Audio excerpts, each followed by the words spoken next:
Boa tarde a todos e a todas. É com muita alegria que iniciamos mais um seminário da LES. Hoje nós temos a alegria de receber aqui o professor Jorge Brandão, um grande amigo, parceiro do eixo de ensino de matemática e com trabalhos de grande relevância dentro do nosso eixo, dentro da área da educação matemática e da educação matemática inclusiva. Agradecer também aqui a Gabriela, nossa mestranda, do eixo de ensino de matemática, que tem colaborado bastante na organização desses seminários. Agradecer também aqui ao Carlos Neto, que tem dado todo o apoio técnico, juntamente com a Gabriela. Agradecer a todos os presentes, dizer que eu sou a professora Mazé Santos, para quem não me conhece, estou na coordenação da LESE. Esse ano, em setembro, completo 4 anos, encerro meu mandato e passo o cajado. Renova. Renova, não pode. 4 anos é o máximo. E aí já deixo aqui a deixa, né? Para, quem sabe, o eixo de matemática não ter outro professor interessado em continuar aí a atividade de coordenação. São momentos de grandes aprendizados. Eu tenho gostado bastante dessa experiência. Quando entrar outro professor no eixo, ele assume. Um grande abraço, gente, a todos. Uma boa atividade, bons aprendizados. Professor Jorge Brandão, muito obrigada pela sua presença aqui hoje. E agora a Gabriela vai fazer aqui as honras da linha. Obrigada, professora. Boa tarde a todos. Sejam bem-vindos ao terceiro seminário da linha Educação, Currículo e Ensino, referente ao semestre 2020.2. A palestra de hoje será ministrada pelo professor doutor Jorge Carvalho Brandão e tem como tema Olhares Inclusivos às adaptações matemáticas em escolas regulares. O professor Jorge é doutor em Educação pela Universidade Federal do Ceará, possui graduação em Matemática pela UFC, mestrado em Engenharia Civil pela UFC, atualmente é professor associado de Matemática para Engenharias do Centro de Tecnologia da UFC, tem experiência na área de Matemática, com ênfase em Matemática Inclusiva, atuando principalmente nos seguintes temas: matemática adaptada para pessoas com dificuldades de aprendizagem, ensino médio e superior, geometria e física, ensino médio para pessoas com deficiência visual ou auditiva, análise de erros. Coordena grupos de estudos em métodos e técnicas de ensino de matemática e física para engenharias. Desde já, gostaríamos de agradecer ao professor Jorge Brandão por sua presença no seminário da LESE, compartilhando suas experiências e enriquecendo esse momento de formação. Ressaltamos que, ao final da palestra, abriremos um bloco para perguntas, que poderão ser feitas via chat ou diretamente no final da palestra, através de inscrição. Obrigada, professor. Passo agora a fala para o professor Jorge Brandão. Então, obrigado, Mazé, pelo convite, pela lembrança. Obrigado, Gabriela. Tá tranquila, calma. Espero daqui a uns 6 meses estar desse jeito também, né? Nossa defesa. Bom, eu vou fazer uma coisa diferente, que normalmente a Mazé, quando me chama, eu gosto muito de usar o quadro branco, o pincel, né? Como a gente está nessa situação, eu vou tentar apresentar uns slides, tá certo? Porque também, se me deixar solto, falo demais, a gente estoura o tempo, tá bom? Então, deixa eu ver aqui se vai dar certo. Só um momentinho. Vamos lá. Eu sou formado em matemática, no caso, sou licenciado em matemática aqui pela UFC, faltando só 2 disciplinas para fechar o bacharelado. Não fechei porque eu acho que eu ainda não sou completamente doido. Mas, enfim, trabalhei, né, na escola Instituto, no Presidente Roosevelt, que é uma escola do Estado, né, de 1999 até 2002. Quem mora aqui em Fortaleza, ou quem tem conhecimento da região de Fortaleza, a gente tem o Instituto dos Cegos do Estado do Ceará, né, que é uma escola pública, que ela está localizada no bairro de Antônio Bezerra, fica anexado ao Colégio José Bezerra de Menezes, e nós temos a Sociedade de Assistência aos Cegos, que é uma instituição filantrópica que fica na Bezerra de Menezes, esquina com a rua Padre Anchieta. Gente, o ritmo da voz está bom? Vocês estão me ouvindo direitinho? Tá sim, professor. Tá tudo ok. Sim, professor. Às vezes eu dou uma de locutor esportivo, sabe? Então a gente se empolga e... Enfim. Quando eu passei no concurso do Estado, isso lá no século passado, 98, 99 mais ou menos, então fui lotado lá nessa escola, né, no Presidente Roosevelt, e lá a gente teve contato pela primeira vez com alunos com deficiência visual. E a maneira que a gente teve de trabalhar com eles foi o seguinte: passei 3 anos e meio num curso de graduação. Deu certo, Gabriela, obrigado.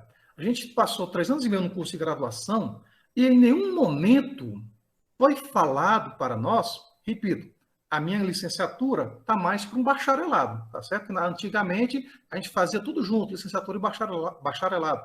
Então a gente não tinha professor de didática da matemática, a gente não tinha professor de prática de ensino em matemática, assim por diante. O que a gente tinha mesmo era aquele professor mais ligado na matemática pura. Então, em nenhum momento chegou para nós, né, que a gente trabalharia com alunos com necessidades especiais. E no momento falaram para a gente, né, os nossos professores, que a gente iria trabalhar com alunos que não fossem aqueles alunos padrão. E qual é o padrão matemática de ensino? O padrão matemática de ensino e boa qualidade é você resolver 10, 15 questões por aula e que os alunos entendam. Então, né, a gente falava que a gente não tinha a preparação para trabalhar com alunos que não fossem padrão matemática. E o que é um aluno padrão matemática? Para o matemático, né? O aluno padrão matemática para o matemático é aquele aluno que faz 10, 15 questões por aula, por assunto, e se dá bem. Então, com a presença dos alunos com deficiência visual, a gente precisou se adequar. Uma das adequações foi a maneira como a gente se expressa. Em vez de falarmos demais, a gente procurava falar coisas mais significativas, não no sentido Ausger, mas palavras que fizessem parte do contexto da pessoa com deficiência visual. Ou seja, se ele era uma pessoa que gostava de futebol, eu começaria usando termos técnicos do futebol para inserir conceitos como ângulo, entre outras coisas. Se já era uma pessoa que, por exemplo, gostasse de música, a gente tentava trabalhar inicialmente a matemática a partir da música. Enfim, para pegar então esses nossos slides, né? Então, em 2002, eu fui convidado, né, a partir de uma seleção que foi feita entre os professores do estado do Ceará, a trabalhar no CAP, que era o Centro de Apoio Pedagógico para Pessoas com Deficiência Visual. Na época, né, nós tínhamos 2 vagas com 200 horas e foram chamados 20 professores para participar dessa seleção. Eu costumo dizer que a vaga foi me dada como presente por Deus. Por quê? Porque no primeiro dia, que era o dia da apresentação, do que seria trabalhar lá no CAP, né, que seria trabalhar justamente com a ideia de orientação e mobilidade, nós fomos 4 professores. No outro dia, que era para caminhar pelas ruas, né, uma venda nos olhos e uma bengala, eu fui escolhido por exclusão, ou seja, fiquei eu sozinho para as 2 vagas. Enfim, comecei a trabalhar então em 2002, no Instituto dos Cegos do Estado, com a função de orientação e mobilidade, que é justamente ensinar a pessoa com deficiência visual a se locomover em público. Ora, como eu tinha formação em matemática, e os discentes que nos procuravam também tinham um déficit em matemática, eu também comecei a trabalhar dando reforço de matemática para eles. Percebi, então, que existe uma relação direta entre as atividades de orientação e mobilidade com os conteúdos de matemática. Ou seja, minha tese contemplou, então, a ideia de como inserir conceitos matemáticos para os alunos cegos congênitos usando partes do corpo. Por exemplo, a ideia de ângulo Você pode imaginar a abertura entre dois dedos, tá certo? E assim vai. Próximo slide, Gabriela, por favor. Gabriela, pronto. Então foi o seguinte, essa era a minha zona de conforto, trabalhar a matemática do ensino fundamental para pessoas com deficiência visual. Em 2009, eu entrei em concurso lá na Universidade Federal do Semiárido, que fica lá em Mossoró, chamado FERSA, né? Passei 1 ano e meio lá e acabei também sendo aprovado em concurso aqui na UFC. Então, estou aqui desde 2010 aqui na UFC. E ao entrar na UFC, a gente já se deparou com alguns alunos com dificuldades de aprendizagem, né? No caso seria a ideia inicial da descalculia, e bem como também um aluno que tinha baixa visão. Então, eu saí da minha zona de conforto inicial, que era a matemática e o ensino fundamental, para essa minha zona de conforto atual, a saber, Gabriela, pronto. Então, a minha zona de conforto atual são duas, né?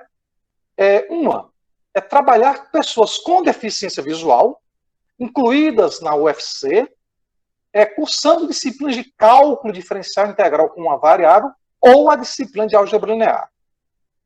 A priori, eu atendia exclusivamente os alunos do centro de tecnologia.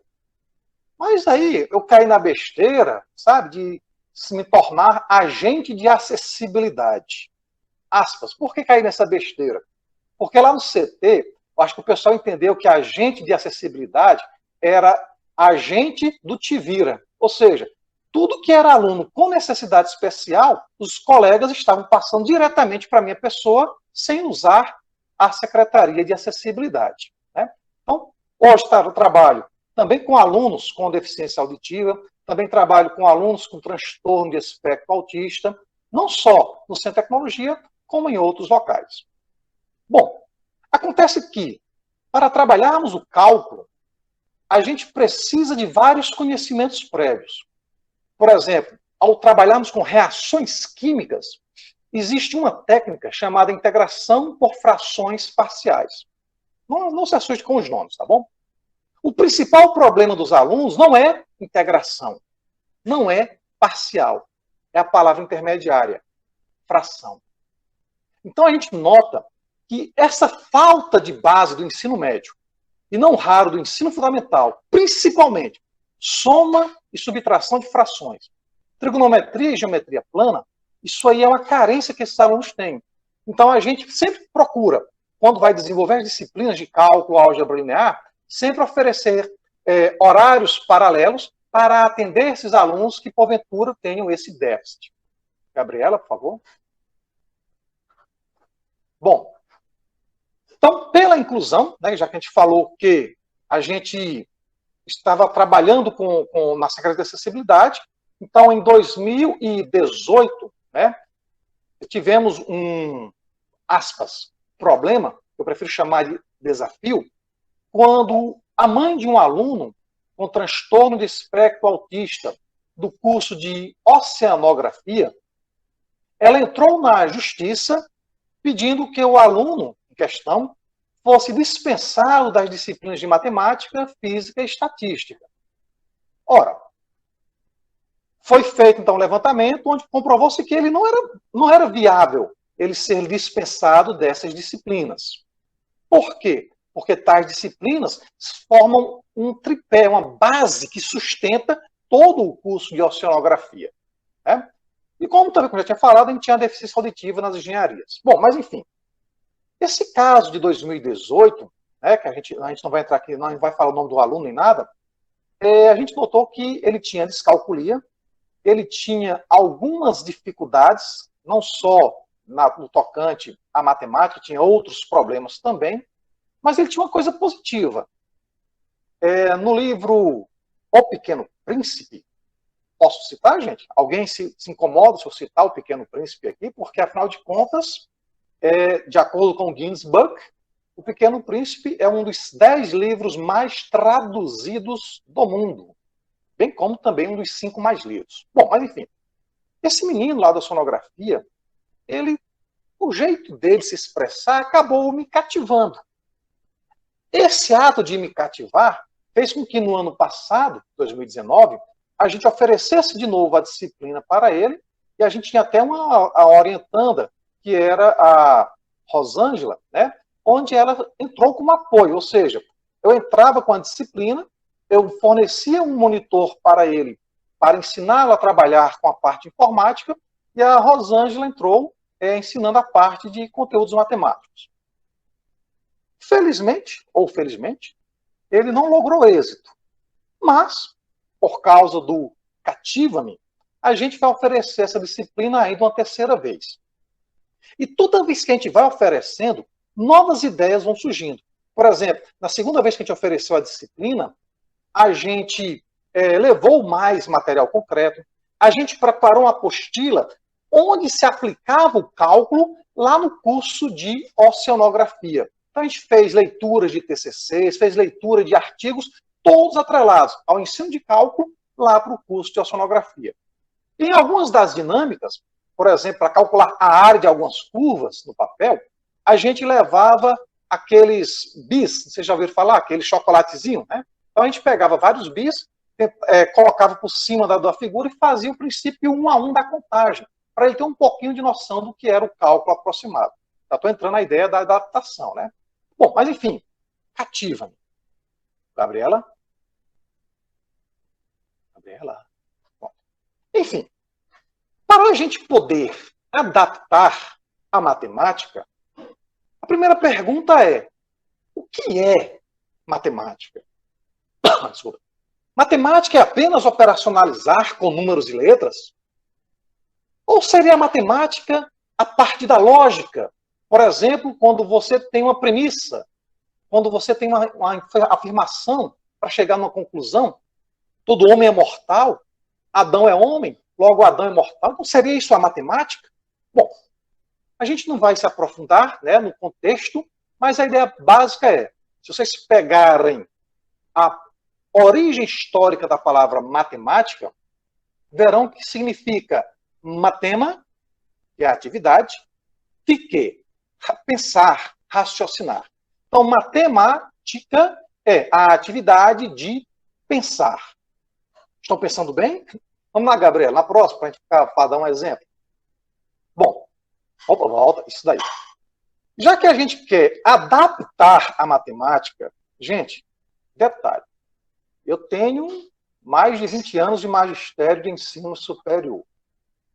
Já peguei vários discentes com várias necessidades especiais. Mas cada aluno é único. Cada um tem uma particularidade.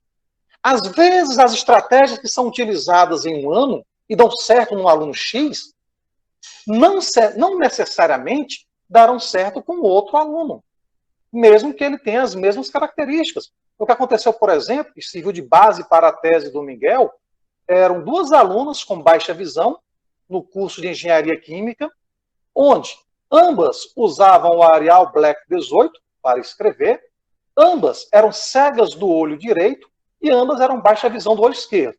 Mais precisamente, a baixa visão delas era, repito, você pegar o seu punho, fechar e colocar no seu olho, né? Então, ela só tinha uma visão central. Mas tem um detalhe. Por conta da percepção luminosa, uma delas optava por sentar na extremidade direita da sala, ao passo que a outra optava por sentar-se na extremidade esquerda da sala. Então, notem, mesmas características, mesmo problema, só que onde eu sentava era diferente. Então, a gente tinha que se readaptar. Ou seja, em vez de usar um quadro todo, para quem vai, por exemplo, para o PC, as nossas salas, em geral, são salas que têm 7 metros por 8 metros. E o nosso quadro branco ele tem 6 metros por 1,5 metro. Então, em vez de você usar o quadro branco todo, a gente usava só a parte intermediária. Bom, para que tudo isso? Porque cada caso é único. Ou seja, Isaac Newton já nos dizia que o que sabemos é só uma gotinha. E o que ignoramos é um oceano. Então, a gente sempre que for pegar algum aluno com alguma particularidade, com alguma necessidade especial, temos que trabalhar direito com esse aluno. Ou seja, conversar com ele, saber quais são os problemas que ele tem, tentar saber dele quais são seus pontos positivos e quais são seus pontos não tão positivos no conteúdo que vai ser trabalhado. Então, o que sabemos é uma gota. Gabriela? Gabi? Mas, de acordo com Madre Teresa de Calcutá, a minha gotinha vai fazer toda a diferença. Mas para que essa minha gotinha faça diferença, é necessário que eu interaja com o meu discente. Estou notando que eu estou usando muito o possessivo, meu, minha. Pois é. Porque no momento que aquele aluno está na sua sala de aula, ele é tua responsabilidade. Então a gente vai fazer aqui, já que a gente estava falando que matemática é matema de quê? Isto é, atividade de raciocinar. Então a gente vai fazer uma atividade de raciocínio. E aparentemente não tem matemática, mas só aparentemente. A gente vai conjugar o verbo. Ih, rapaz, acabei me esquecendo de colocar a letrinha aí no meio. Tá para ser andar, né? Já que a gente está nessa caminhada da educação, nessa caminhada do saber, né? Já que a gente está caminhando ou andando, só não estamos seguindo a canção, né? Então, eu queria fazer uma pergunta para vocês. Andar é com M de Maria ou com N de navio? Visto no celular, não dá para ver os negócios, não. Mas, enfim, andar é com M ou com N? Respondam aí, rapidinho. Ah, N, beleza. Mas, gente, por que é com a letra N? Por qual motivo é com a letra N? Porque tem que escrever M antes de B. Beleza. Então, peraí. O Evelyn está dizendo que eu vou escrever M antes de P e B. Gabriela. As gramaticais. Ah, vocês estão argumentando que antes de P e B escrevemos M. Beleza. Mas se antes de P e B a gente escreve M, então Rebeca era para ser Rebeca. Se vocês não apoiam essa ideia, era para ser apoiam. Gente, antes de P e B, se a gente pegar as gramáticas mais antigas, vai ser dito o seguinte: escrevemos M de Maria antes de P e B, quando houver a necessidade de nasalização.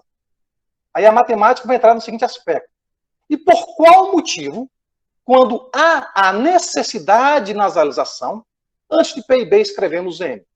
Bom, porque na língua materna, diferentemente da matemática, as regras são feitas para as exceções. Se você for pronunciar as 26 letras do nosso alfabeto, 25, porque o H é mudo, você verá que P, B e M são as únicas bilabiais. Então, na língua materna, a gente faz a regra para a exceção.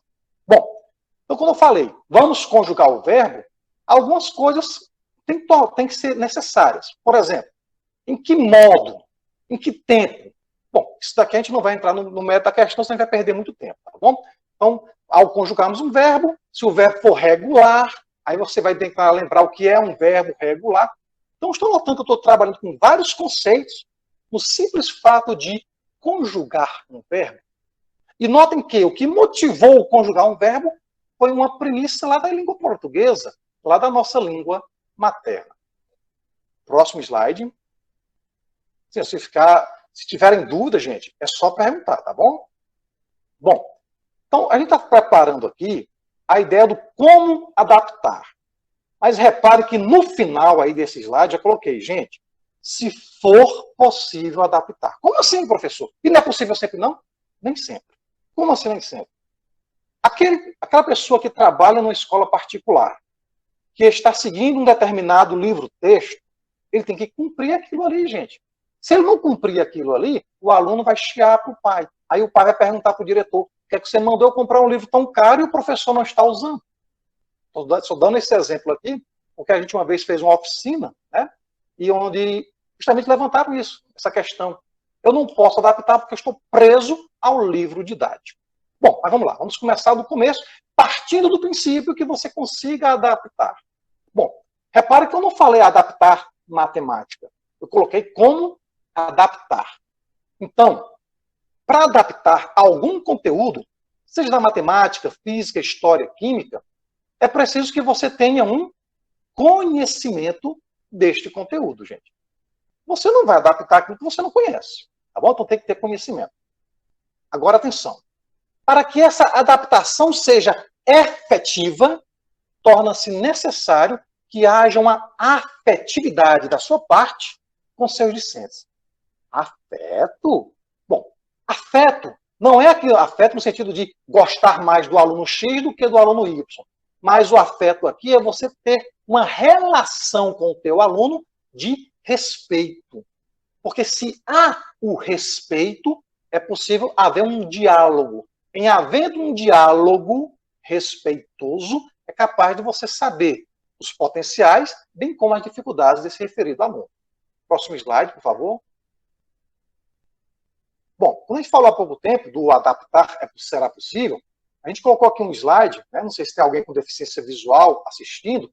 Então, esse slide ele tem vários livros didáticos de química, física, matemática, que são livros usados em muitas das escolas. Próximo slide, Gabriela. Bom, então, o que se entende por afetividade e efetividade?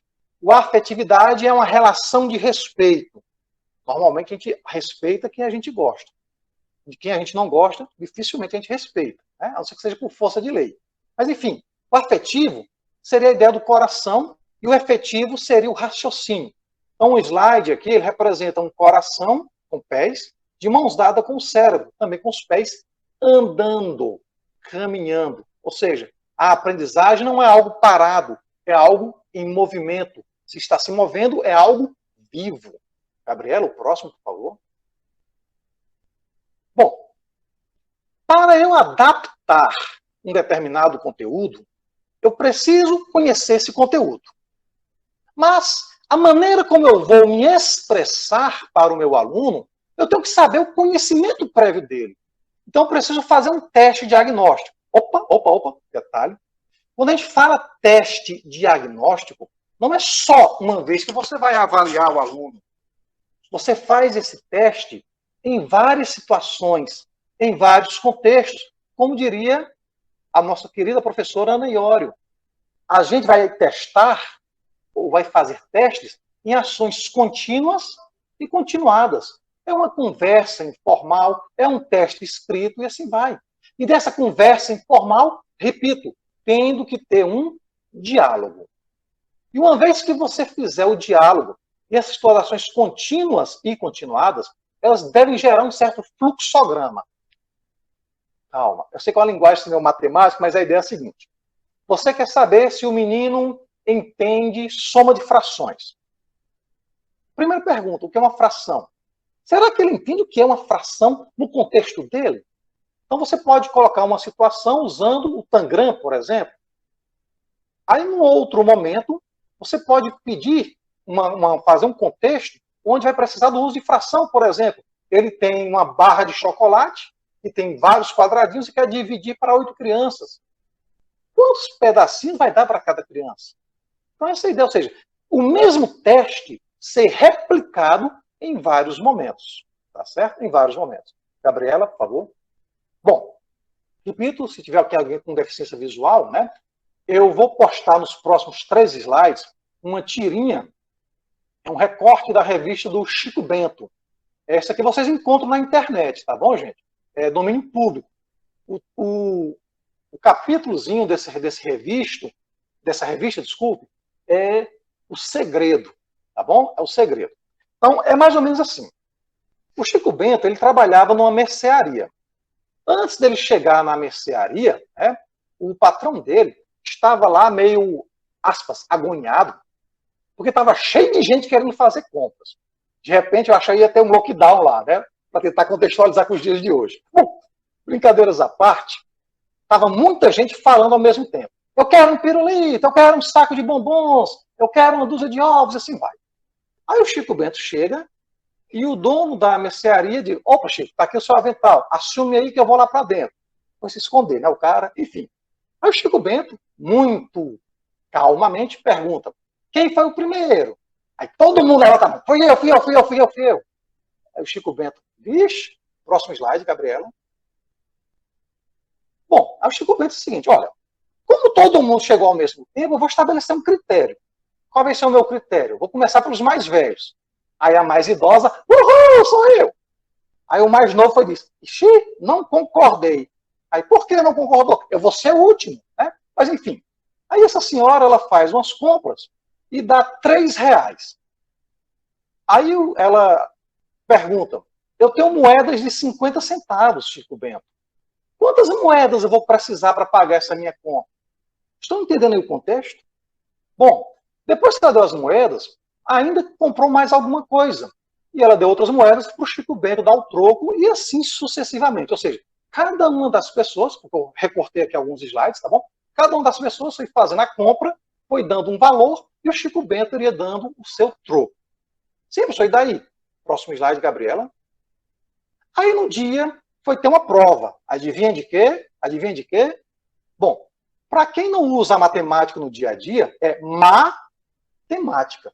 Mas para quem a vivencia, é o matemática. Ou seja, vai chegando na escola o Chico Bento com seus amiguinhos. A cara do Chico Bento é uma cara de alegria. Já os coleguinhas, ixi, cada um com a cara mais preocupada do que o outro. Fazem a prova. Aí quando sai, o primeiro diz, tirei 5, o outro tirei 6, o outro tirei 7. Quando chega Chico Bento, 10, nota 10. Aí eles perguntaram, qual é o seu segredo, Chico Bento? Bom, eu acho que vocês já perceberam que o segredo do Chico Bento é o vivenciar a matemática. Mas, para que os nossos alunos venham a vivenciar, é necessário que nós, enquanto docentes, saibamos delimitar aquilo e quando a gente vai ensinar. Porque não adianta você trabalhar com fração sem a gente saber o que é número e se por adiante. Bom, beleza, a Gabriela já está se antecipando, já está dando o próximo slide. Né? Então, por exemplo, eu queria que contextualizassem, vocês pensassem aí, né? Alguma situação onde vai fazer o 12 vezes 16. Lembrando que, quando vocês forem fazer o produto do 12 pelo 16, ou vocês vão fazer o produto sendo 12 que multiplica 10 mais 6, ou 16 que multiplica 10 mais 2. Então, contextos. Tem vários, gente. De repente, você tem uma turma com 12 alunos e vai tirar xerox de uma apostila ou de uma revista. E notou que vai precisar de 16 cópias. Como são 12 alunos, então vai ficar 16 cópias por 12 alunos. Ou, ao longo do mês, você planejou levar material concreto. Lembro que no início eu falei que eu usei o chocolatezinho bis, né, para tentar estimular esse aluno. Mas por que eu tentei estimular esse aluno lá da sonografia com o bis? Eu sabia que ele gostava de chocolate. É tanto que, na segunda vez que a gente fez o curso, né, com ele, a gente comprou até um bolo para o aniversário dele. Enfim, chocolate, coisas que fazem parte do gosto do aluno. Então, a gente pode contextualizar isso daí dentro da realidade do aluno. Tá bom, gente? Sempre dentro da realidade do aluno, para depois a gente maturar ideias. Como assim? Adão e Eva? Ah, sim, lembrei. Há pouco tempo eu perguntei se eu podia citar o Pequeno Príncipe. Vocês disseram, pode. Até alguém colocou aqui rapidinho no chat que disse, gosta do Pequeno Príncipe. Pois é. Eu citei o Pequeno Príncipe com base no Guinness Book. Pois bem, vou citar agora uma história da Bíblia, independentemente da nossa religião, tá bom, gente? Mas porque a Bíblia é, de acordo com o Guinness Book, o livro mais traduzido do mundo. Bom, e a história de Adão e Eva também é uma das histórias mais conhecidas do mundo. Por favor. Gabriela. Beleza. Repito, eu vou ler como está aqui e depois vou fazer o contexto, tá bom? Então, não fiquem com raiva de mim ainda. Vocês podem ter raiva de mim em outras situações, mas nessa não. Então, vamos lá. O Senhor Deus criou o homem, o pôs no jardim do Éden para lavrar e o guardar. E da costela que o Senhor Deus tomou do homem, formou uma mulher e trouxe-a a Adão. Ora, a serpente era mais astuta do que todas as alimárias do campo que o Senhor Deus tinha feito. Para um pouquinho aqui. Tem uma música do Luiz Gonzaga, já ouviram falar do Luiz Gonzaga? O rei do baião, né? Ele diz o seguinte, Adão comeu a fruta, Eva também comeu, ele ficou sem nada, ela também sem nada, e assim por diante. Pois bem, fazendo aqui uma fala mais rápida. O que aconteceu? Deus criou o homem e o colocou no jardim para tomar conta do jardim. Como o homem sentia-se só, Deus fez cair um sono sobre Adão e da sua costela, do seu lado, tirou a mulher, gerou a mulher. Ora, Adão e Eva viviam no jardim. A serpente, o mais astuto animal do campo, chegou lá e começou a enfeitiçar Eva e assim por diante. Onde é que eu quero chegar? Jardim é campo? Não, jardim não é campo. Quem é que tomava conta do jardim? Adão. Se a serpente chegou até Eva, é porque houve um descuido no ato de guardar o jardim. Traduzindo, a gente não vai entrar aqui na parte religiosa da coisa, não. Gabriela, próximo, por favor. Traduzindo para a sala de aula. Lembrando, sempre se for possível. Vamos lá? Quando a gente fala Senhor, Deus, Senhor é o meu senhorio, é aquilo que manda, é aquilo que norteia, ou é quem norteia a minha vida. Então, o Senhor aqui para a sala de aula seria o teu planejamento. Ou você dá aula sem se planejar? Bom, então o planejamento seria aqui a ideia do Senhor. O campo, aqui, é onde está situada a escola. Mas o jardim é a sala de aula onde você, enquanto professor, é o responsável. Você, enquanto professor, vai fazer o seu planejamento, vai planejar as suas ações, tentando tomar cuidado para que aquilo que esteja ao redor não venha influenciar negativamente aquilo que você está ensinando para os seus alunos. Lembrando, aluno, prefixo A, negação de, luno, luz. Então, aluno é aquele que não tem luz. Claro, a gente sabe que eles têm os seus conhecimentos prévios e tudo mais. Tá bom? Então, por favor, continuando. Gabi. Enfim, no momento que o Adão tinha a obrigação de guardar o jardim e não fez, a serpente entrou. Então, você, nós, enquanto docentes, no momento que a gente faz o planejamento, a gente tem que filtrar aquilo que vai ser ensinado. Não sei se já acontece com vocês, mas muitas vezes, quando a gente está, por exemplo, no ensino superior, a pessoa pergunta, para que é que serve o cálculo? Aí, às vezes, quando a gente está assim de bom humor, a gente diz, olha, lá na beira-mar tem um prédio bem baixinho e bem extenso. E você tem a Torre Quixadá, que é estreita e alta. Então, vai ver que, de repente, o baixinho gordinho cresceu e ficou alto. Foi isso? Não. Então, a gente brinca, é uma brincadeira lá na engenharia que a gente costuma dizer, mas a ideia é, no primeiro dia de aula, normalmente, o aluno pergunta, para que é que serve esse conteúdo? Então, você pode dizer mais ou menos para que é que serve, sem gerar muitas expectativas, para que é que serve aquele conteúdo, e aos poucos ir construindo com o teu aluno aquele conteúdo.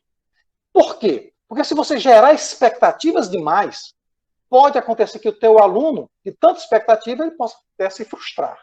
E não é ainda o momento de ser frustrado. Ainda não, tá bom? Então, você tem que filtrar aquilo que você vai ensinar. Assim, contextualizar implica... Vamos lá, Gabriela. Bom, usar a realidade dos discentes.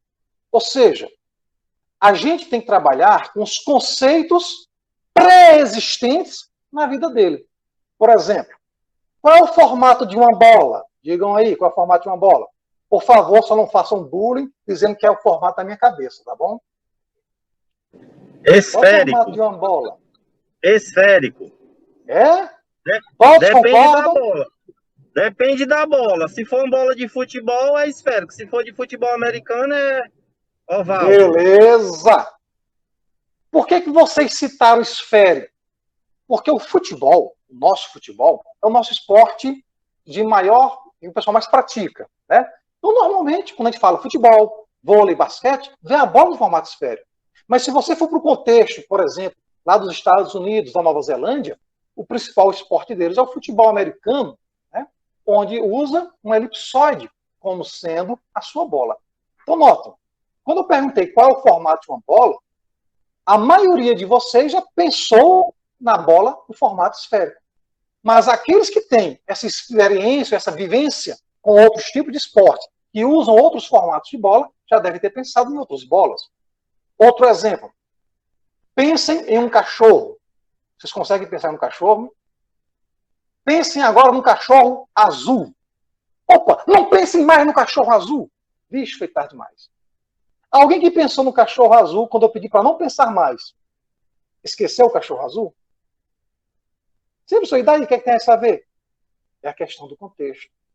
Para quem, como eu citei há pouco tempo o Chico Bento, para quem usa, né, para quem gosta de história em quadrinhos, né, isso lá, a gente lembra da Turma da Mônica, o cachorrinho azul é o Bidu.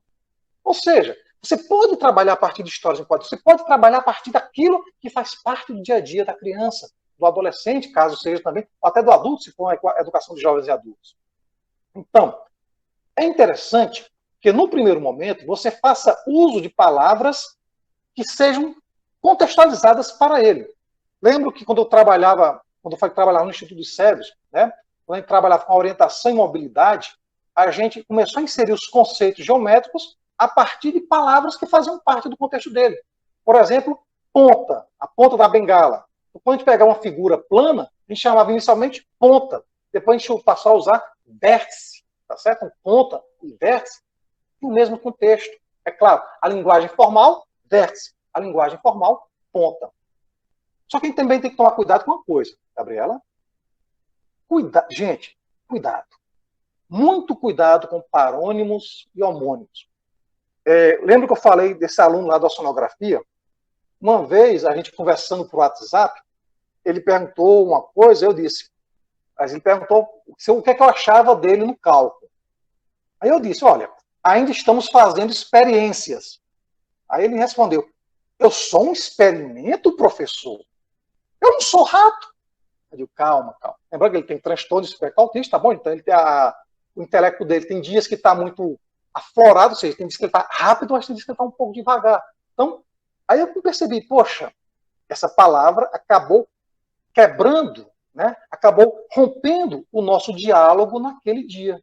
Então, temos que tomar cuidado com as palavras que, às vezes, mal ditas, podem tornar-se malditas para o conhecimento.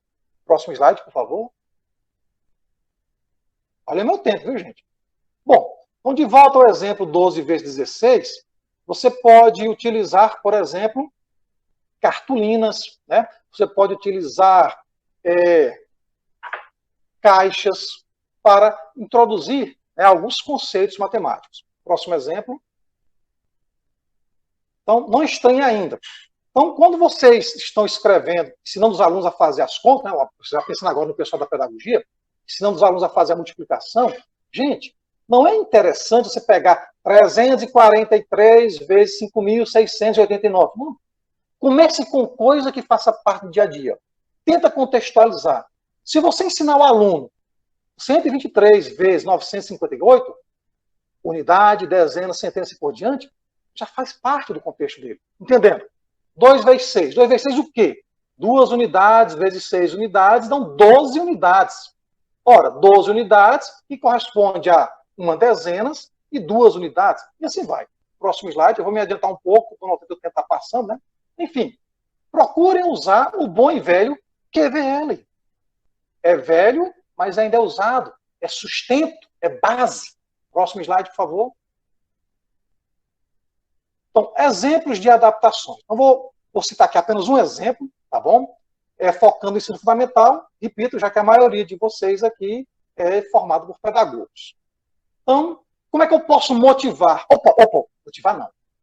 De acordo com o professor Brandon McCollum, né, professor que eu admiro muito, então, professor, não sei se é porque ele tem 3 doutorados e calou um colega meu da área de matemática que só tinha 1 doutorado em matemática, enfim, são alguns detalhes da história que a gente tem, né? O professor Brandon McCollum diz o seguinte, ninguém motiva ninguém. A motivação é algo interno, inerente ao ser. Você pode estimular, tá bom? Então, por favor, Gabriela, o próximo slide. Bom, eu vou dar apenas esse exemplo aqui, tá bom, gente? Embora tenha colocado outras coisas aí, mas depois a Gabriela você pode disponibilizar no grupo, tá bom, Gabriela, esses slides? É o que a gente chama de quadrado mágico. Eu estou falando aqui do Super 27. Mas o que eu estou falando com 27 podia ser 36, 48, 64, podia ser uma raiz de 2, e assim vai. O que é que tem esse quadrado especial? Bom, a ideia é quando você escolher um número e ao excluir a linha e a coluna correspondente a esse número, você vai gerar outras tabelas sem esses números. Entendendo? Ô, Gabriela, vai para o próximo slide, depois a gente volta para esse, por favor. Acho que eu escrevi lá a regra. Ah, sim, por aqui, ó. O que eu falei do 27 pode ser 33, 18, menos 44, lembrando, sempre que for possível.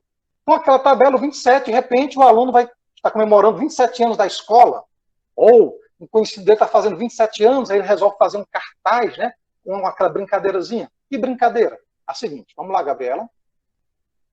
A regra é, você vai escolher um número, indicando a linha e a coluna. Pessoal, coisa sem graça. Não, gente. No momento que você fala e explica o que é uma linha e o que é uma coluna, você já vai estar preparando esse aluno para o segundo ano do ensino médio, quando ele for começar a ter a linguagem de matrizes. Tá certo? Ou já pode pensar no 8º ano, quando você vai trabalhar a ideia de tabelas. Enfim, você vai escolher um número, indicar a linha e a coluna, e vai excluir os demais números que estão na linha ou coluna desse rapazinho aí. Mas, professor, pois não? E se eu tivesse um aluno cego? No caso de um aluno cego, você pode usar um geoplano, tá certo? O que é um geoplano? O geoplano, esse aqui é um industrializado, ele é feito de plástico, ele possui pontinhos equidistantes na horizontal e na vertical. Normalmente, quando a gente oferece oficinas, a gente constrói geoplanos usando tábuas de madeira e pregos, colocando uma pequena lâminazinha de alumínio nos pregos para evitar cortar as mãos. Enfim, dá para trabalhar também com a pessoa cega. Então, volta o slide, Gabriela, por favor. Então, a ideia é o seguinte. Você vai escolher um número. Escolhido o número, você vai excluir a linha e a coluna deste número. Tá bom? Então, Gabriela, por favor, passe esse slide. E vamos para o próximo. Então, por exemplo, nós vamos escolher um 9. Ih, professor, tem 3 9s aí. Qual deles? Aí onde entra a importância da linguagem. Eu vou escolher o que está na primeira linha, terceira coluna, ou segunda linha, segunda coluna, ou terceira linha e primeira coluna. Então, repare que eu tenho que começar a ter uma linguagem matemática. Próximo slide, Gabriela, por favor. Então, a gente acabou escolhendo o 9, que estava na segunda linha, segunda coluna. Então, repare que a gente excluiu a segunda linha e excluiu toda a segunda coluna. No caso do aluno cego, a gente usando o geoplano, a gente pode colocar os numerozinhos em braille, ou a gente pode colocar aqueles cubinhos do material dourado. Bom, a maioria de vocês é pedagogo, sabe o que é o material dourado, né? Eu só não tenho material dourado. Pega palito fósforo. Gente, a gente se adapta de acordo com a realidade. Próximo slide, por favor. Bom, sobraram os 7, 9, 9 e 11. Vamos escolher mais um. Você escolhe o 11, aí retira a linha e a coluna que estava no 11. Sobrando apenas o 7, que vai ser o último número. Próximo slide, Gabriela. Por fim, sobra o 7. Se você somar o 9, o 11 e o 7, vai notar que a soma é 27. Simples, e daí? Gabi, por favor, volta para a tabela inicial.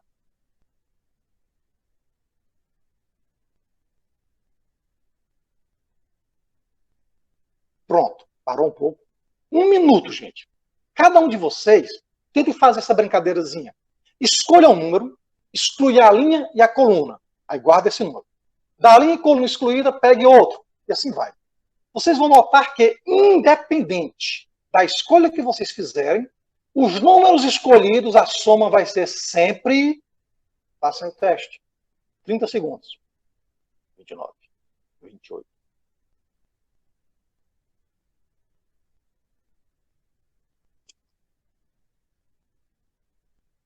E aí, alguém encontrou algum resultado diferente? Não, não vai encontrar. Por que não vai encontrar? Porque existe um fundamento matemático dentro dessa matriz, dentro dessa tabela. Gabriela, lá para frente, por favor.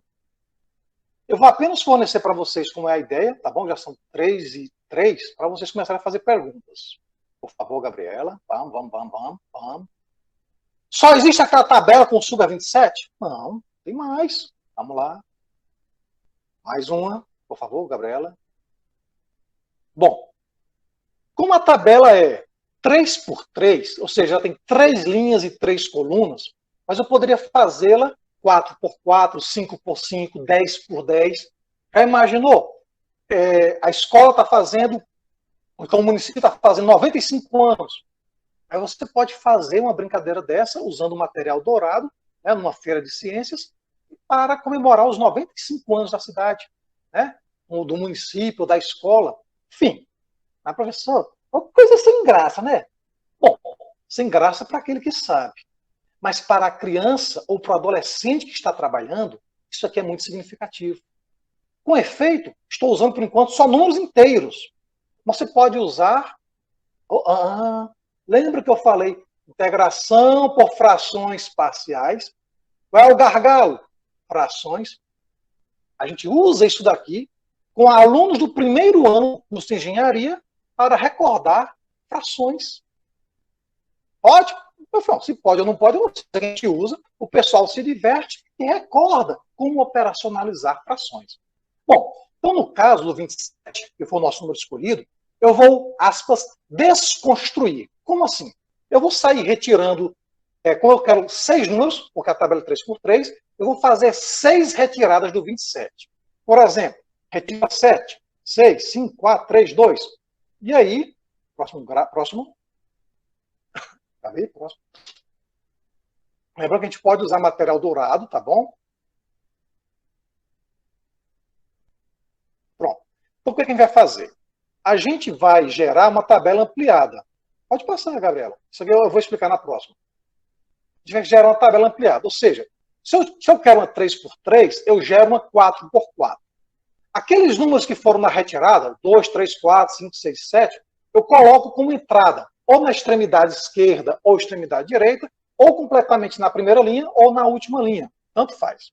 E eu vou somar esses números. Repare que o nosso foco aqui está sendo soma. Por enquanto, números inteiros, mas podem ser números decimais, podem ser números irracionais, podem ser integrais, enfim. Então, a minha tabela que vai ficar mostrada, ela tem como entrada a soma dos números que estão na linha como correspondente. Entendendo? O meu 7, né, ele é obtido pelo 2 mais 5. O meu número 11, que está na última posição, é o número 4 mais o número 7. Vamos lá, Gabriela, por favor, próximo. Então, a tabela que a gente pode mostrar, né? Isso aqui é outra coisa. Pode passar, Gabriela, por favor. A gente fez aquela, mas a gente pode gerar várias e várias outras. Lembra que eu falei do material dourado? Então, você pode, gente, pegar o material dourado, mostrar para os alunos. Então, a gente tem aqui, para quem tiver, de repente, dificuldade de entender a figura, nós temos como se fosse, são quadradinhos, como se fosse representando os cubinhos do material dourado. Então, na primeira linha, eu tenho, primeira coluna, 27 cubinhos. Na segunda linha e primeira coluna, eu vou retirar esses 27, 11. Ora, 27 menos 11 dá 16. Aí, na primeira linha, segunda coluna, eu voltei a colocar os 16 cubinhos. Aí, retirei 4 e assim por diante. Próximo slide, Gabriela, por favor. Então, a gente fez as seguintes retiradas. 11, 5, 1, 3, 2 e 5. E acabou gerando, próximo slide, por favor, Gabriela. Você não rápido por causa do tempo, tá bom? Gerou essa outra tabela. Se você notar, é bem diferente da nossa tabela inicial. E eu garanto para vocês que nessa tabela, se vocês forem fazer aquela brincadeirazinha de escolher um número, retirar a linha e a coluna correspondente, vocês vão notar que o resultado final dá 27. Por conta do tempo, eu vou fazer a brincadeira, tá bom? Então, vamos lá. Se você escolheu 14, né? Aí você retira a linha e a coluna. Ela passou. Gabriela, volta aí, por favor. Então, tu escolhes o 14, retira a linha e a coluna. Aí sobra 7, 10, 3, 6. Escolhe o 7. Aí retira o 10 e o 3. Depois escolhe o 6. Se você somar 14, 7, 6, dá 21. E aí, gente, qualquer combinação, ou seja, qualquer critério que vocês usem, vocês vão encontrar sempre o 27. Professor, e por que é que dá certo? Ah, o segredo é... Epa, peraí. Se eu contar, deixa de ser segredo, né? Passa, Gabriela. Depois a gente conta. Enfim, façam as contas, tá bom, gente? Verifiquem que vai dar sempre 27. Então, não pode passar, Gabriela, aquele exemplo 2. Então a ideia é a seguinte. O que a gente fez ali com os números naturais, você pode trabalhar com números inteiros e negativos. Você pode trabalhar com frações. Você pode trabalhar com números irracionais. Eu já estou, por exemplo, no 9º ano. Beleza? Podemos trabalhar com funções trigonométricas. Eu estou no 2º ano. Posso trabalhar com progressões geométricas. A escolha é livre. Porque o segredo, que é, não vou dizer agora, vai garantir que vai sempre gerar, naquele caso, 27. Bom, agora a gente vai adiantar um pouquinho. Professor, o segredo é o 9 fora, é? Oi, Arnaldo. É o Arnaldo. É o Pois não, Arnaldo. fala. O segredo seria o 9 fora? Fala de novo, Arnaldo. Tá aumentando o som agora. O segredo seria o 9 fora? 9 fora nada. Arnaldo, e por que 9 fora? Opa, vou agora encher o saco do Arnaldo. Por que não 7 foras? Por que não 11 foras? Por que o 9 foras pegou fama? Entenderam? Bom, mas não é o 9 fora não, viu, Arnaldo? Mas uma coisa puxa a outra. Por que a gente tem a regrinha dos 9 foras e não 10 foras ou 13 foras? É porque, eu não vou dizer também agora não. Enfim, gente, repara que os próximos exemplos, muitos deles são conhecidos de vocês. Cabe a gente adequar. Como assim? Vocês podem usar caça-palavras. Caça-palavras? No primeiro momento só com horizontal, depois com palavras inclinadas. Pronto, vamos lá. Por exemplo, isso, pode deixar, Gabriela. Você pode colocar uma sequência numérica. Note que eu estou pegando exemplos aqui do ensino fundamental 1, tá bom? No máximo até o 6º ano. Qual é o próximo número da sequência? 5, 10, 15. Então, você vai escrever por extenso. Jorge tem 12 chocolates e Maria tem a metade. Qual é a metade de 12? Mas podia ser o triplo, podia ser a 5ª parte. Então, juntos, quantos chocolates possuem Jorge e Maria? Bom, se fosse a minha filha, ele ia querer ficar com todos. Mas, enfim, em frente, por favor, Gabriela. Ora, Jorge tem 12. Maria tem tantos. Então, Jorge tem o... Ora, se Maria tem a metade, repara quem está usando a palavra, os termos matemáticos. Dobro, triplo, assim por diante. Gabriela, por favor. Então, note, uma opção é você colocar o caça-palavras em linhas diretas. Então, ó, 20... Mas você reparar bem, a gente vai aparecer com a palavra 18, vai aparecer o 6, vão aparecer possibilidades do aluno, aspas, errar as contas. Ou seja, a gente não coloca só respostas certas. Mas, professor, oi, eu estou trabalhando trigonometria, e aí, posso fazer isso? Pode. Por exemplo, Gabriela, o próximo, por favor. Por causa do tempo, a gente adianta um pouquinho. Pronto. A solução está aí, com as letras em vermelho. Se você está trabalhando trigonometria, você pode colocar essa brincadeirazinha, por exemplo, e repara, o 18 está numa linha e o 20 está numa linha reta inclinada.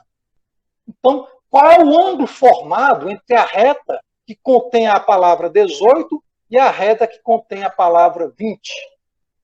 Se eu pegasse o dobro e tivesse colocado na coluna que o antecede, que tipo de triângulo seria o triângulo formado com as letras da palavra 18, 20 e dobro?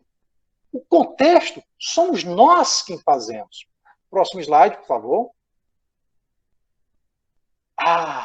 Lembra que eu falei do geoplano? Esse daqui é o industrializado. Eu prefiro mais, gente, o geoplano caseiro. Como assim o geoplano caseiro? Você pode pegar uma tábua, né? Uma madeira de MDV, desculpa, eita, esqueci, deu, MDF, né? Você pode pegar uma tábuazinha de madeira e colocar vários pregos ou vários, você pode fazer colagem com tampas, enfim, tem várias maneiras. A ideia é, Lembrando que os pontos têm que estar equidistantes, tanto na horizontal quanto na vertical. E aí você pode fazer pequenas celas e colocar a quantidade de material. Próximo, por favor. Um outro exemplo é o tradicional Tangram. Pode passar, por favor. O Tangram, a gente pode contar a história dele, só que o tempo está urgindo. Deixa para outro momento, por favor. O Tangram, nós podemos, né, trabalhar a ideia de área, a ideia de perímetro e assim por diante. Como também a gente pode, uma atividade que a gente fez com esse aluno que tem autismo, lá na oceanografia, foi o seguinte. A gente falou para vocês que a gente levou o chocolate bis, né? Pois bem, ali foi uma experiência muito rica para mim enquanto docente.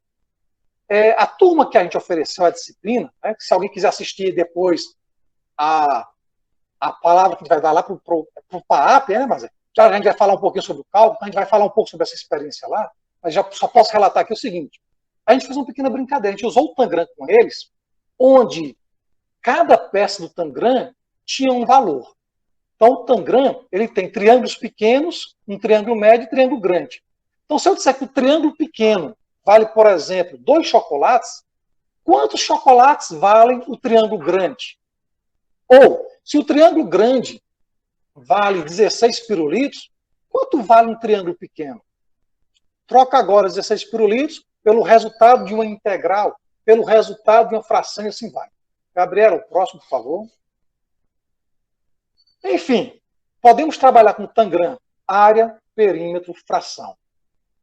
E, quando eu falei antes, né, se Deus quiser, pelo menos eu acredito, né, tenho motivos para crer, ai de mim se eu não acreditar, entre agosto e outubro deste ano, a gente vai estar oferecendo uma oficina, né, a priori vai ser EAD, mas dependendo de como esteja, o pessoal do EAD, a gente vai convidar alguns para participarem ao vivo, ou seja, para terem uma experiência em loco do material que a gente vai utilizar, tá bom?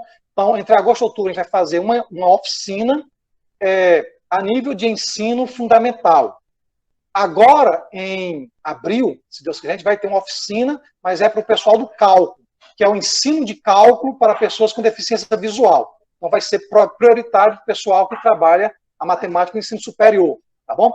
Então, entre agosto e outubro, a gente vai ter uma oficina gratuita, onde a gente vai forçar o método JCBM. JCBM?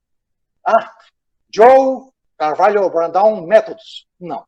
JCBM é, Gabriela, joelho no chão, Bíblia na mão. Como assim, professor? Joelho no chão, gente. Porque cada aluno é único. Cada aluno tem uma particularidade. As estratégias que você usa hoje com o aluno X, talvez não deem certo com o aluno Y, que tem as mesmas características.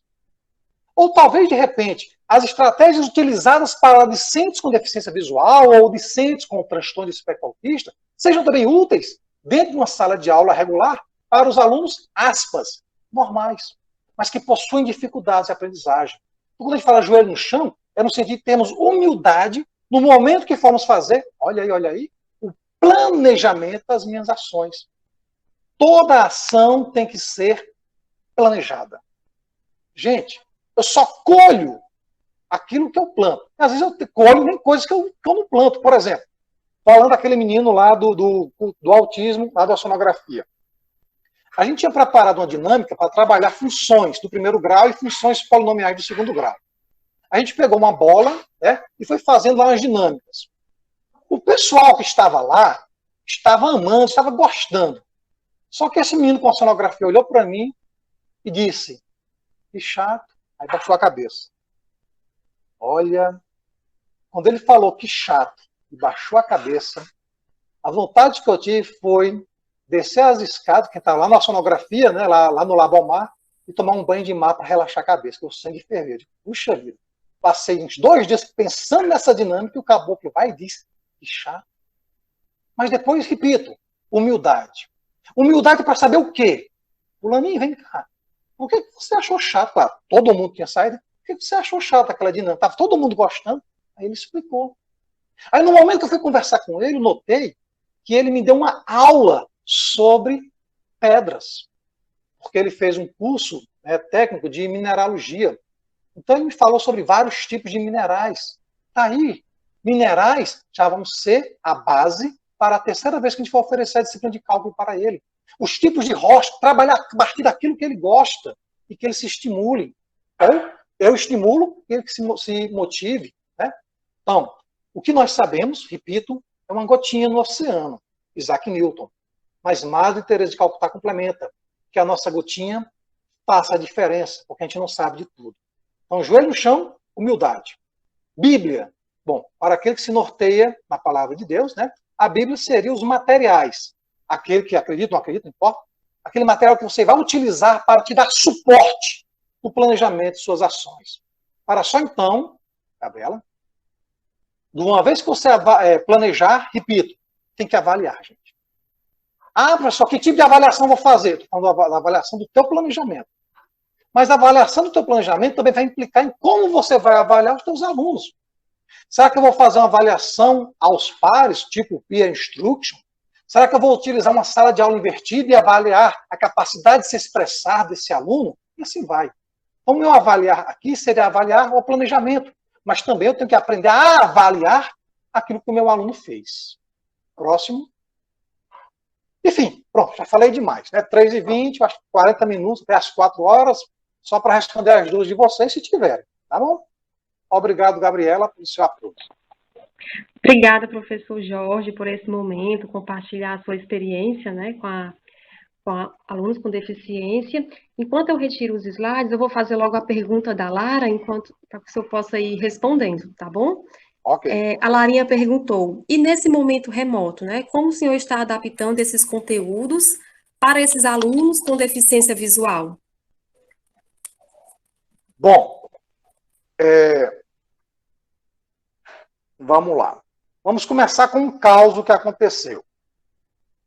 Quando eu falei antes que eu era agente de acessibilidade, eu estava como agente de acessibilidade lá do Centro de Tecnologia, né, e a gente foi resolver o problema lá na oceanografia, acabou gerando outro problema. Qual foi o problema? Alguns alunos lá acabaram me procurando sem ser pela Secretaria de Acessibilidade. Como assim? Um aluno cego, né, lá da disciplina de cálculo, chegou para mandou um e-mail com cópia para Deus e o mundo, dizendo o seguinte, que estava querendo ajuda. Até aí, tudo bem. Só que ele citou a lei, porque pela lei tal. Olha, ele me pegou num dia de cabeça quente e eu respondi para todo mundo o seguinte, eu não tenho obrigação nenhuma de atuar fora do Centro de Tecnologia. Aliás, eu não tenho obrigação nenhuma de trabalhar com um aluno com deficiência, não. Eu trabalho com eles porque eu gosto, porque eu me sinto bem. É o desafio que a gente tem. Depois eu conversei com esse aluno, a gente acabou se acertando, né, porque realmente houve um mal-entendido. Como assim um mal-entendido? Gente, se você chegar para mim dizendo, de acordo com a lei, então, se você disser para mim que é de acordo com a lei, então eu quero saber, na lei, onde está escrito que eu sou obrigado a te atender. Agora, se você chegar para mim e disser, professor, eu estou com dificuldade, o senhor pode me ajudar? Pode ter certeza que a gente vai ajudar, tá bom? É tanto que a gente colocou até o meu orientando, né, que a Mazé conheceu, o Miguel passou 3 meses atuando com ele. A gente só não inseriu na tese porque a gente já estava com... Ou seja, o material que a gente fez foi trabalho integral e esse aluno estava com assunto de derivados. Em resumo, o que a gente fez, vai lá, né, aquela pergunta, o que a gente procurou fazer, Lara, foi gravar áudios para ele. A gente pegou o material, tentou imprimir em braille. O problema é que a Secretaria de Acessibilidade, como estava nessas atividades remotas, a gente não teve, na época, né, o material impresso em braille. Então, o que a gente fez? Como ele tinha um ledor, né, de PDF, então eu preparei um material sem figuras. Dá trabalho, viu? Você preparar um material de matemática sem figuras, por exemplo. Estão vendo isso daqui? Como é que você pode descrever essa figura? Não, vamos descrever agora no caso do tempo, tá bom, gente? Então, a gente procurou o texto, tirou tudo que era figura, tudo que era fórmula matemática, a gente retirou. Depois que a gente retirou as figuras, a gente foi trabalhando o contexto para que o aluno entendesse o que era um ponto crítico, para que o aluno entendesse quando é que uma função é crescente, quando é que uma função é decrescente, e assim sucessivamente. Tá certo? Ou seja, a gente, aspas, fez um material particular para com o aluno. Tá bom? Então, além das aulas regulares, né, a gente teve os momentos individualizados. Nesse caso desse aluno, ele teve um momento tanto comigo quanto com o Miguel auxiliando. Respondi, Lara? Nada, professor, respondeu sim. Na verdade, não é uma pergunta, mas eu posso falar? Pode. Pronto, assim, eu tenho prazo, eu estou muito feliz, né, em estar participando. Eu conheci você, professor, quando eu fiz uma visita lá no CAPES, que é no... Onde você trabalhava? Eu não, ali não diz a idade não, mulher, faz tempo. Faz tempo. Pronto, faz tempo, e assim, você falando, assim, me motivou muito, né, eu já era da educação especial, e naquele momento eu estava fazendo um curso lá na Elinalva, na SEC, e foi ela que, aquele grupo, né, da Isabelle, que nos levou até o Instituto para conhecer vocês, e assim, a gente via muitas atividades adaptadas. E há quanto tempo nós ainda estamos nessa mesma escola, na mesma quando você falou na questão do padrão de matemática, e eu, minha Nossa Senhora, aí eu aqui na minha cabeça, minha Nossa Senhora, o que é esse padrão? E existe esse padrão? Ah, não, esse Jorge não é gente que eu conheci, não, porque como é que ele vai falar de padrão de matemática, que lá ele estava adaptando, né? Mas assim, aí agora no decorrer, né, terminou, eu entendi, mas infelizmente, o que é que os professores querem, né, do município, não só do município, acho que é o professor do mundo todo. Eu participo de alguns grupos da área da educação especial, na área da educação inclusiva, e elas querem, as pessoas, os professores, atividades prontas. Então, é o que você estava falando, eles acham que o autista, o aluno autista, ele é igual, todos os autistas são iguais, e você tem que ter uma atividade igual para todos, deficiente visual, deficiente intelectual, e isso complica muito. Aí acaba o professor, ele não buscando essa formação, porque, assim, preparado, eu acho que ninguém está preparado para enfrentar essa inclusão que não existe, que, na verdade, no fundo, a gente percebe que na escola pública, estadual, municipal, é raro o caso de você ir numa escola e você ver que o aluno está aprendendo. Eu visitei, há 3 anos atrás, a SEC, e as professoras da SEC estavam adaptando manualmente, gente. Ela era com as fitinhas, sabe? Assim, era colando, fazendo as avaliações externas. Porque se elas não fizessem isso, os meninos não iam fazer a avaliação. E tinha que fazer aquela avaliação, é obrigado a fazer. Aí isso muito me preocupa ainda.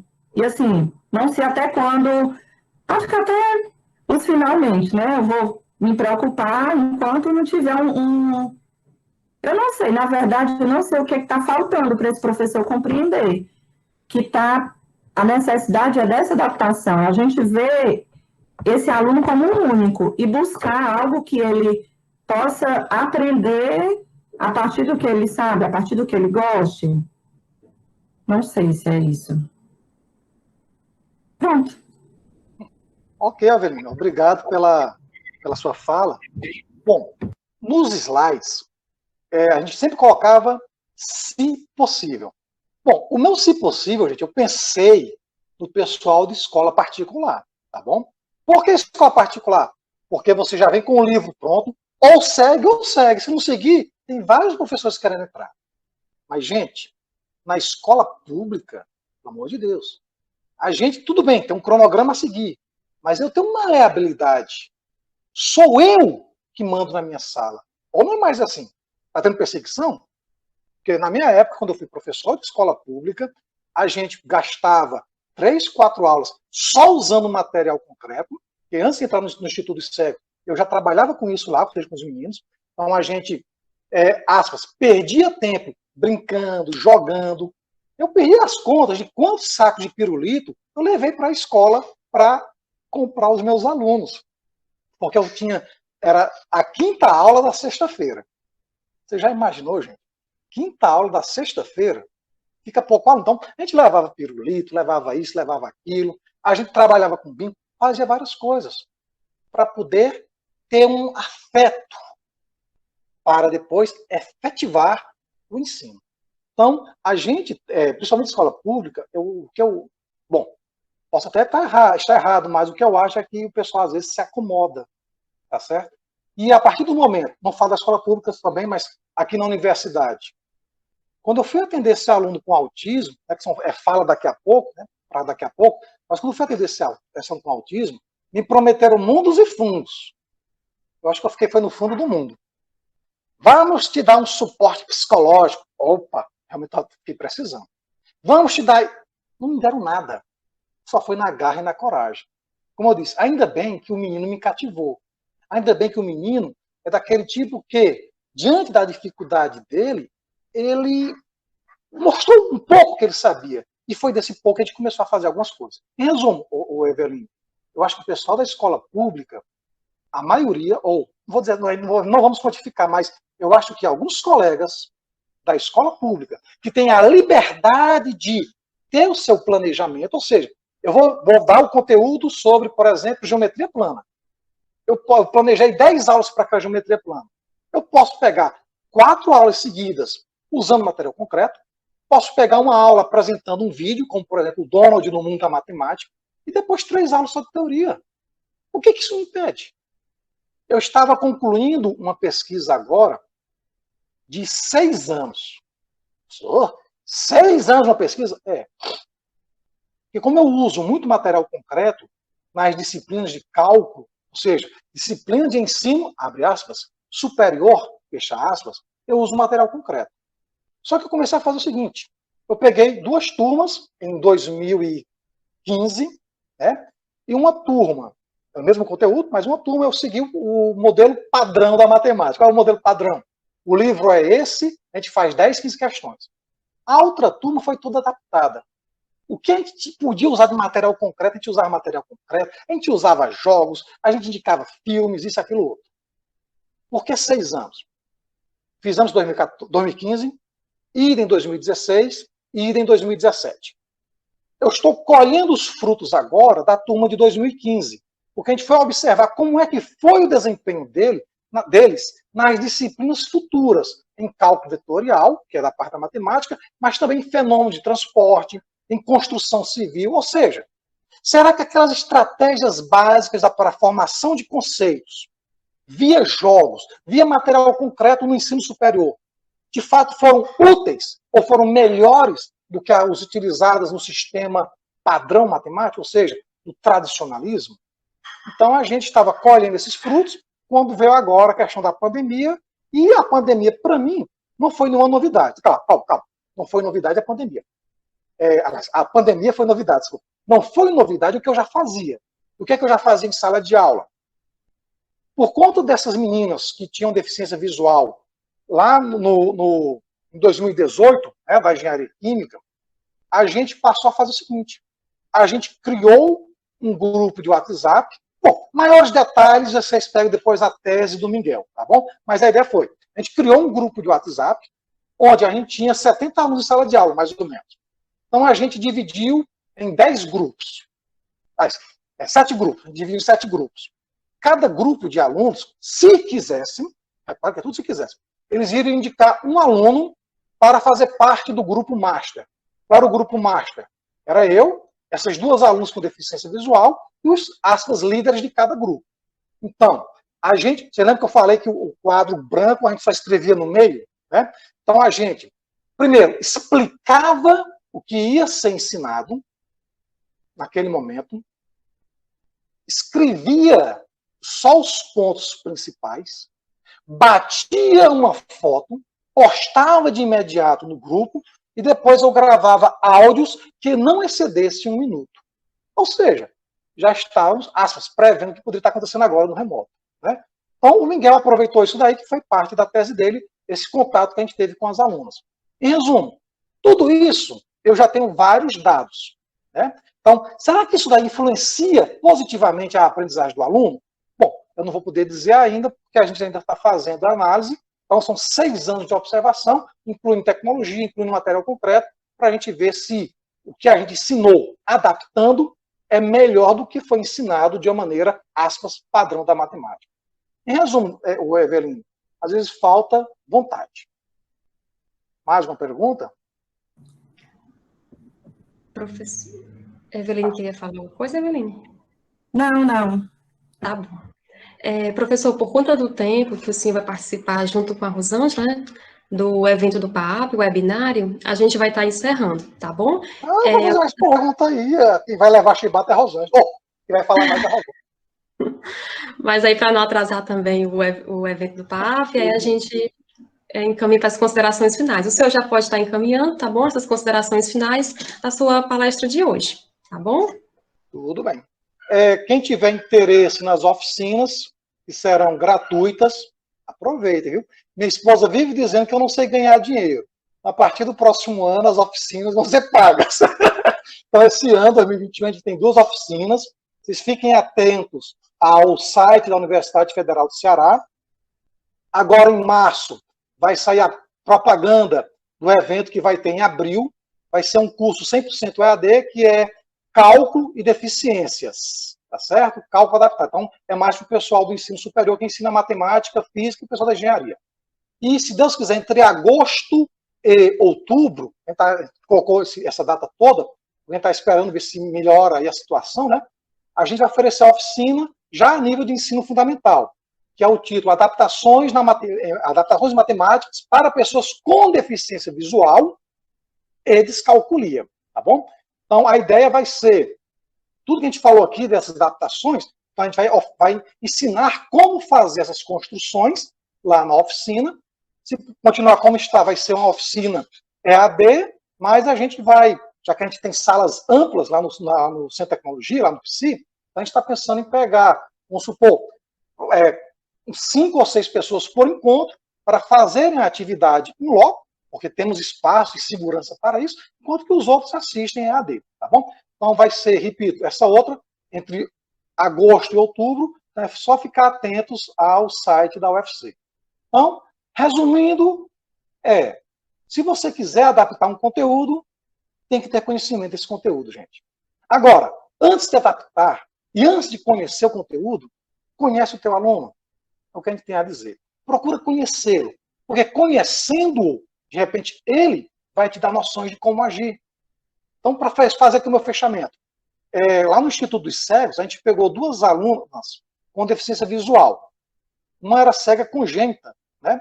E a gente estava trabalhando o assunto função polinomial do 2º grau. Acho que o Wendel, que está aí, deve lembrar disso. Aí, a gente queria fazer o gráfico da função polinomial do 2º grau. Rapaz, as minhas aulas eram terças e quintas. Eu saí numa quinta, fiquei sexta, sábado, domingo, segunda, pensando em como fazer. Ao chegar na sala de aula, pedi autorização para tocar nas mãos dela e dizer como era mais ou menos o gráfico. Ela pegou um gigolé, abriu o gigolé e disse, o gráfico é mais ou menos isso? Eu digo, Ou seja, a partir da vivência dela, ela entendeu qual era o conteúdo. Então, procurar conhecer o teu aluno, procurar saber de fato quais são as necessidades dele. Pronto, acabou? Então, até daqui a pouco, né? Professora Maria, Vou descontar a garganta. a senhora gostaria de falar alguma coisa antes de finalizar? Olá, professor Jorge Brandão, que alegria ouvi-lo, viu? Acho que a gente precisa fazer um curso, né? Porque só essa tarde você trouxe muito, muito conhecimento, muita informação, coisas que dá para a gente aí estudar anos. Viu? Parabéns pela fala, pela contribuição. A Alessia se sente honrada de tê-lo aí no nosso eixo de ensino de matemática, com essa visão que ele se diz tão durão, né, da matemática, mas tão humano, tão acessível e sensível, né? Porque quem trabalha com a inclusão tem essa sensibilidade, e você tem muito. Então, parabéns. Nós queremos te agradecer muito por ter nos proporcionado esse momento. E quero dizer a todos que estão presentes que essa discussão continua lá no canal do YouTube, no PAP, daqui a pouquinho, com o professor Jorge Brandão e a professora Rosângela Nobre, no canal PAP. Estaremos lá todos juntos. Então, daqui a pouquinho, às 16 horas, teremos mais do nosso querido e amado e nobre professor Jorge Brandão. Obrigada, amigo, um abraço, obrigado pela parceria de sempre. Obrigado a todos os presentes que comparecem para abrilhantar esse momento, todos os estudantes da LESE, toda a comunidade de fora também da UFC. Obrigada, Gabriela, obrigada, Carlos, e uma tarde maravilhosa, não é isso, Gabriela? Sim, professora. Muito bom, professor, a sua palestra. O nosso seminário, né, o nosso terceiro seminário LESE 2020.2 está chegando ao fim. Em nome da LESE, gostaria mais uma vez de agradecer a participação do professor Jorge, compartilhando seus conhecimentos, experiências, enriquecendo o nosso seminário. Gostaria também de agradecer a todos que participaram desse momento aí de casa. Gostaríamos de lembrá-los de curtir o canal da LESE no YouTube, que é lese/ppge/faced-ufc. Nos encontraremos no dia 31 de março, com a palestra Metodologias Ativas no Ensino Híbrido, Possibilidades e Desafios, que será ministrada pelo professor Dr. Gilberto Cerqueira. Tenham todos um ótimo final de tarde e uma boa semana. Tchau, tchau.